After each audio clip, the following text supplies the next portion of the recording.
At 3 o'clock in the morning, a phone rang inside a Dallas apartment. On the other end of the line was a man who had been shot, but he was still alive. Inside that apartment, two women were already gone. They were sisters. They were young mothers. And they trusted the people around them. That night was not supposed to end in death. It started like many others. People sitting together, talking, spending time inside a home that felt familiar. But in a matter of minutes, an argument turned into gunfire. One sister heard a shot and stepped forward to help. She never came back, and somewhere inside that same apartment, a 2-year-old child was present when everything fell apart. Most people believe danger comes from strangers, from dark places, from situations that feel risky. But this story shows how violence can come from the people we think we know best. Before we go any further, I want you to pause and think about this. Have you ever stayed in a situation because you thought it wouldn't go that far? If that question hits close to home, stay with us, because what happened inside that apartment in Old East Dallas is something no family ever expects, until it's already too late. And if you're watching right now, drop a comment telling us where you're watching from. Please don't forget to subscribe to True Crime Lab. Hub Your Voice helps keep stories like this from being forgotten. Amaya and Jalisa Lockett were sisters who lived together in Dallas. They shared an apartment on North Washington Avenue, just south of Lemon Avenue and east of Central Expressway. It wasn't a luxury building or a hidden place. It was a normal apartment, one meant to be safe. Both sisters were young mothers. Both were trying to build a future. Amaya was 24 years old. She was the older sister, a mother to a 10-month-old baby boy. Her father described her as smart, someone who thought carefully, someone who had plans, even if life hadn't given her all the time she deserved to figure them out. Amaya was in a relationship at the time of her death. Her boyfriend would later become a key witness, because he survived what happened that night. On the evening of the shooting, Amaya's baby was not home. He was with his father. That detail matters because it meant one child was spared from being inside the apartment during the violence. Amaya had no way of knowing that stepping out of a bedroom would be the last decision she ever made. Jalisa was 22 years old. She was the younger sister, a mother to a 2-year-old daughter. Her father described Jalisa as outgoing and full of energy. She was expressive, social, and deeply connected to the people around her. Unlike her nephew, Jalisa's daughter was inside the apartment when the shooting happened. She was not physically injured, but her life changed forever in ways no child should ever experience. Jalisa was also in a relationship, one that had started to cause doubt. In the days before her death, Jalisa had been questioning whether she wanted to stay with her boyfriend, Sadiq Shabazz. That uncertainty would turn out to be a critical moment. On the night of May 18th, 4 adults were inside the apartment. Amaya Lockett, Jalisa Lockett, Amaya's boyfriend, Sadiq Shabazz. Jalisa's boyfriend. Police later confirmed that Shabazz was the shooter. According to arrest documents, the group was hanging out. There was no party, no signs of chaos, just people spending time together. But something was changing. An argument began between Jalisa and Shabazz. Arguments happen in many relationships, but this one did not stay controlled. The tension increased. Amaya and her boyfriend made a choice. They stepped away. They went into a bedroom to avoid the argument. That decision shows something important. Amaya recognized that the situation was no longer comfortable, but no one expected it to turn deadly. Then came the sound that changed everything. A single gunshot. When the gunshot echoed through the apartment, Amaya and her boyfriend were still inside the bedroom. They did not see what happened, but they heard it. For most people, that sound triggers fear. For Amaya, it triggered concern for her sister. She opened the bedroom door. She stepped out to check on Jalisa. According to police, that was when Sadiq Shabazz shot Amaya. In a matter of seconds, two sisters were gone. Amaya's boyfriend reacted instantly. He ran back into the bedroom and tried to block the door. But Shabazz fired again. Amaya's boyfriend was hit, but he survived. Despite being injured, he managed to call 911. That phone call would later become one of the most important pieces of evidence in the case. If this story is already making you uncomfortable, that's not a bad thing.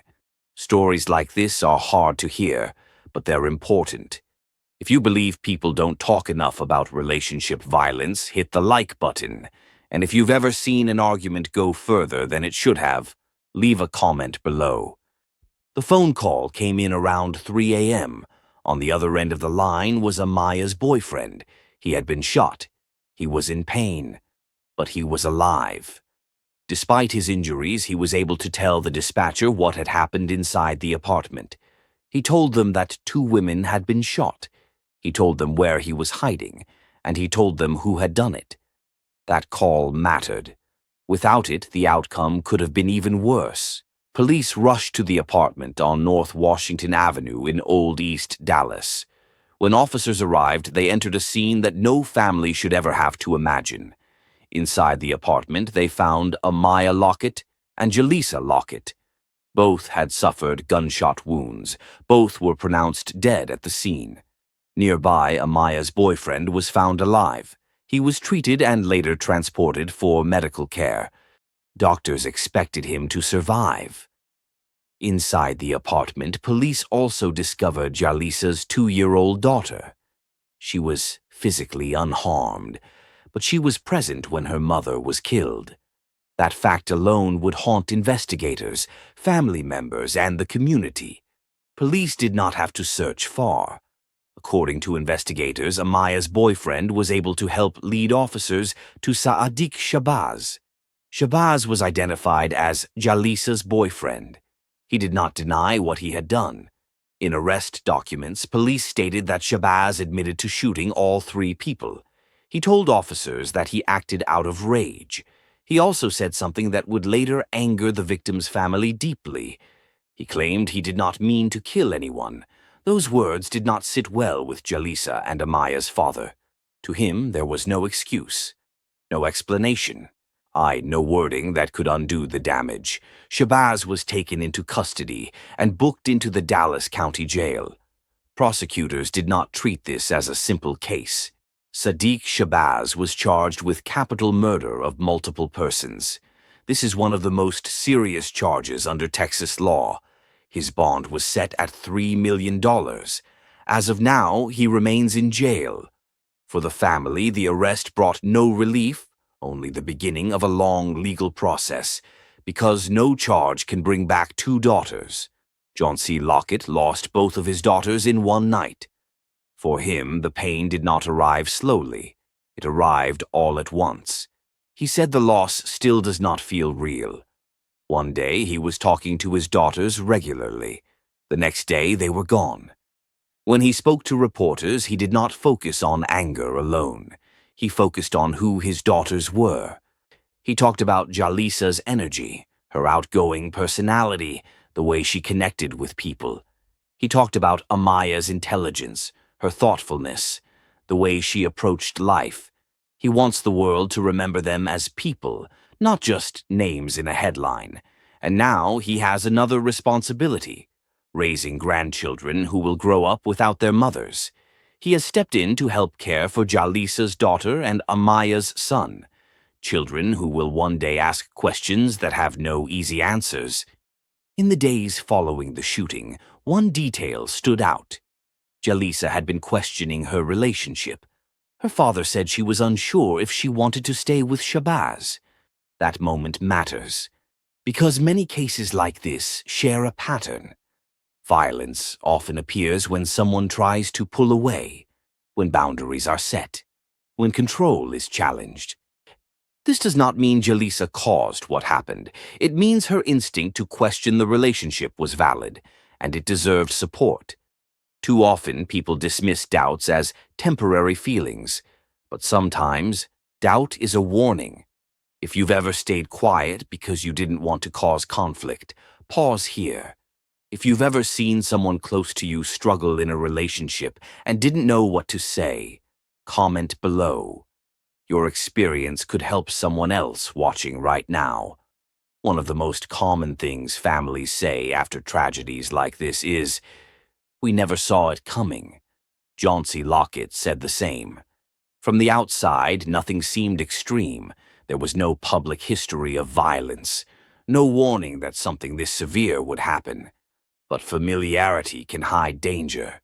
Being close to someone does not always mean being safe with them. And sharing space does not guarantee protection. And arguments, especially when they escalate, should never be ignored. This case reminds us that danger does not always announce itself loudly. Sometimes it builds quietly until it explodes in a single moment. 2 children lost their mothers. Jalisa's daughter was 2 years old. Amaya's son was just 10 months old. Neither child will grow up knowing their mother's voice the way it once was. They will know them through stories, through photos, through the memories others share. And those memories now carry pain. Jalisa Lockett has spoken about his commitment to keeping his daughter's spirits alive for their children. He wants them to know who their mothers were, not just how they died.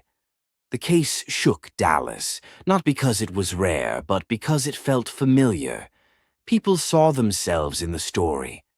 Young families, shared homes, everyday relationships. Jalisa Lockett later started a fundraiser to help support his grandchildren. It was not about attention. It was about survival, about stepping into a role no parent ever plans for. What happened inside that apartment lasted only minutes, but the effects will last a lifetime. In the final part of this story, we'll talk about how situations like this escalate so quickly and what can be learned from Amaya and Jalisa's story. Because remembering them means doing more than grieving. It means paying attention. When people hear stories like this, many ask the same question: how did an argument turn into murder? The answer is uncomfortable, but important. Violence in close relationships often does not begin with extreme behavior. It usually starts small. Raised voices, control during disagreements, anger that feels sudden but has been building for a long time. In this case, the argument between Jalisa and Sadiq Shabazz did not happen in public. It happened inside a private space, where emotions had room to grow without interruption. Amaya and her boyfriend sensed that the situation was no longer calm. That is why they stepped away into another room. That choice shows awareness. But awareness alone cannot always stop what comes next. Once a weapon is introduced, everything changes. What might have ended as a heated argument became irreversible in seconds. This is why moments of conflict must be taken seriously, especially when emotions feel out of control. One of the hardest truths in cases like this is where the danger comes from. It was not a stranger. It was not a break-in. It was someone welcomed into the home. Familiar violence is dangerous because it lowers defenses. People feel safe around those they know. They trust shared space. They believe arguments will pass. But when anger is tied to control, rejection, or fear of losing a relationship, reactions can become extreme. Jalisa questioning her relationship mattered, not because it caused what happened, but because moments of separation often trigger intense reactions in people who struggle with control. This is why doubts, hesitation, and second thoughts should never be dismissed. They are signals worth listening to. The violence inside that Dallas apartment did not stop when the gunshots ended. It continued through grief, through courtrooms, through empty rooms where 2 sisters once lived. Jalisa Lockett now carries a responsibility he never expected. He is helping raise grandchildren who will ask questions that have no easy answers. Why wasn't Mom there? Why didn't she come back? Those questions will come, and each answer will carry the weight of this night. Loss like this does not fade quickly. It reshapes families forever. No lesson can undo what happened, but ignoring the warning signs only allows more families to face the same pain. Here are key takeaways from Amaya and Jalisa's story. When disagreements grow intense, distance is important, but so is outside support.